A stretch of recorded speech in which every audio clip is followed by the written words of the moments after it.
we're looking here at chapter 33, and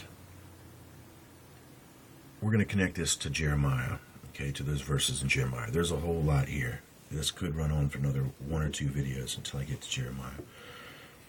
I talk about this numeric code a lot. I make references to it, but yet I haven't done a video which just tracks the numeric code that I show in all of my videos. The code has to deal with Revelation 18 verse 6 that describes Babylon being given double. Now Ephraim, also the name Ephraim itself means double. It means to pasture land. Pasture is something that a horse is taken unto to feed. And then, there are double horses, okay? Ephraim, to pasture land. Now we see these horses are special because they're not just ordinary horses. They've got the uni horn, which makes them the unicorn. Now they're mystical horses, the mystery religions of Babylon. That horn that's coming up from them is that rising Kundalini serpent. That is the rod or the horn, the luminous serpent that pierces the head. That's the symbolism for the unicorn. That's where it comes from. So I want to show you here this numeric code too. Chapter 33, of course. All right, we know what that's about. And here we have it, verse 13, we experience supposedly this blessing coming on top the head of the descendancy of Joseph in the last days, because this is a prophetic vision seeing into the last days what's going to happen to the tribes. Here it is, verse 13 is when they expect their blessing. Well, that's no accident, because they expect to get their blessing after Revelation chapter 13, verse 13, give unto her double, this fire that's going to come from the sky. We know that this takes place at the end of the 13th Baktun, which we're in currently right now, and that it introduces the 13th astrological sign, of which Dan is connected to, okay, this serpent judge.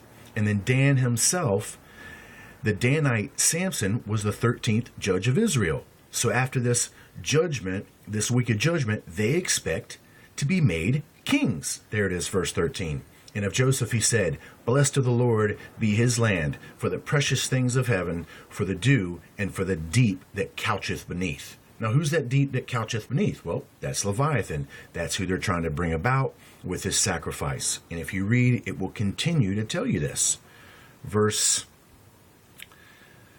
I should just read verse 16. And for the precious things of the earth, remember, their God is the God of the earth, and fullness thereof. And for the good will of him that dwelt in the bush, let the blessing come upon the head of Joseph, and upon the top of the head of him that was separated from his brethren. That's that last crown chakra that they're talking about, that is even symbolized with the Capitol building of the White House, with the singular luminous rod or horn coming through the top of the Capitol's head. And to achieve this rod piercing through the top of the head, there's got to be destruction. Well, lo and behold, they plan on destroying capitalism, aka commercialism, which is now seated in the authority of the United States, which you've already seen begin to take place from the two towers, which symbolize the commercialism, the trade of the world merchandise being brought down. Verse 17, his glory, okay, the descendancy of Joseph, his glory is like the firstling of his bullock. The firstling of the bullock, or the bull, is what the Anunnaki gods are called. The firstling of the bullock would be the firstborn descendancy, the Nephilim, that come from their mothers, the normal human mothers, mating with these sons of God, breeding with them. And they're describing that the very first children born of these bullocks, these Anunnaki, they are the ones that are the most glorious.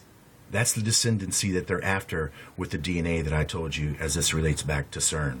So there's the Sumerian god, the bull.